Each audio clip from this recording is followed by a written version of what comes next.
Hello বন্ধুরা, কেমন আছেন সবাই? আশা করি সবাই অনেক ভালো আছেন। আজকে আপনাদের সামনে একেবারে ভিন্ন একটি বিষয় নিয়ে আমি হাজির হয়েছি, যেটা অনেক এক্সাইটিং। আশা করি আপনাদের সবার এই বিষয়টি অনেক ভালো লাগবে। আমি গত দুদিন আগে একটা পারিবারিক সফরে সিটি অফ হ্যারিস্টনে গিয়েছিলাম। সেখানে একটা ফার্মের ভিজিট ছিল। সেটা শেষ করে আসার সময় আমি একটা জিনিস সাথে করে নিয়ে এসেছি। আর এটা নিয়ে আসার পেছনে মূল যে কেন্দ্রবিন্দু সেটা হচ্ছে আমার মেয়ে সাওয়ারা।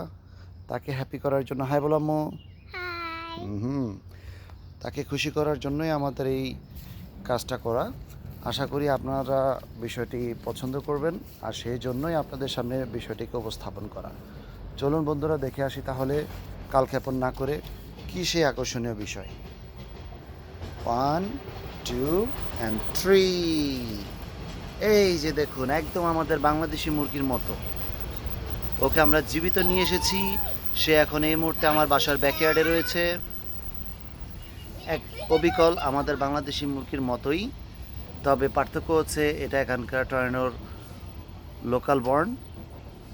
সিটি অফ হ্যারিস্টনে অনেক ফার্ম রয়েছে এরকম, তবে সবাই এভাবে প্রাইভেটলি বিক্রি করে না। হাতে গোনা দু একটি ফার্ম করে, তার মধ্যে একটি থেকে আমরা এটাকে সংগ্রহ করেছি। আর নিরাপত্তার খাতিরে বলে রাখছি, দেখুন ওর পায়ে রং বেরঙের ট্যাগ লাগানো রয়েছে, যেটা হচ্ছে এই ফার্মের অনুমতিপত্র, যেটা প্রমাণ করে যে এটা এই ফার্ম থেকে আনা হয়েছে। এতে করে আপনাকে আইনগত কোনো জটিলতায় পড়তে হবে না। আর সুখবর হচ্ছে, যদি এরকম মুরগি আপনি সামারে আপনার বাসার ব্যাকইয়ার্ডে পালন করতে চান, আর শুধু মুরগি নয়, ইভেন হাঁস, টার্কি বা কবুতরও যদি পালন করতে চান, গত বছর থেকে সিটি অফ টরন্টো অফিসিয়ালি অনুমতিপত্র দেওয়া শুরু করেছে। সেক্ষেত্রে আপনাকে আবেদন করে যথাযথ নিয়ম অনুসরণ করে অনুমতিপত্র সংগ্রহ করতে হবে। তাহলে আপনি আমার বাসার ব্যাকইয়ার্ডের মতো এরকম দেশি মুরগি রাখার অনুমতি পেয়ে যাবেন। তবে সেটা শুধুমাত্র সামারের জন্য। তো এই মুরগিটাকে আমরা বেশি দিন রাখবো না, 1-2 দিন পরেই হয়তো প্রসেস করে ফেলবো। বাট এরকম একটা এক্সাইটিং বিষয় আপনাদের সাথে শেয়ার না করে আর থাকতেই পারলাম না, তাই আমার এই ভিডিওতে চলে আসা। আর এই সব এক্সাইটমেন্টের পেছনে যে মূলত দায়ী, সে হচ্ছে আমার মেয়ে প্রিন্সেস সাওয়ারা। দেখুন, সে এতটাই এক্সাইটেড যে বাসা থেকে তার খেলনাপত্র নিয়ে এই বাইরেই সে আস্তারে গেড়েছে। কারণ সে সারাক্ষণ এই মুরগির সাথেই খেলাধুলা করতে চায়।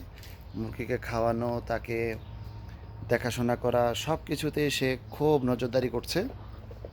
আর সেটার করার সুবিধার্থে দেখুন, সে একটা ল্যাডারের উপরে উঠে বসেছে যেন ঠিকমতো সব কিছু দেখা যায়।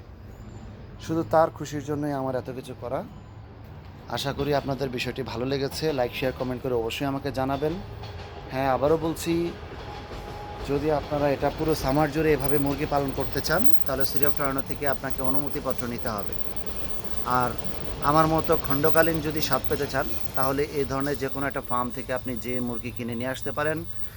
দামের তারতম্য রয়েছে।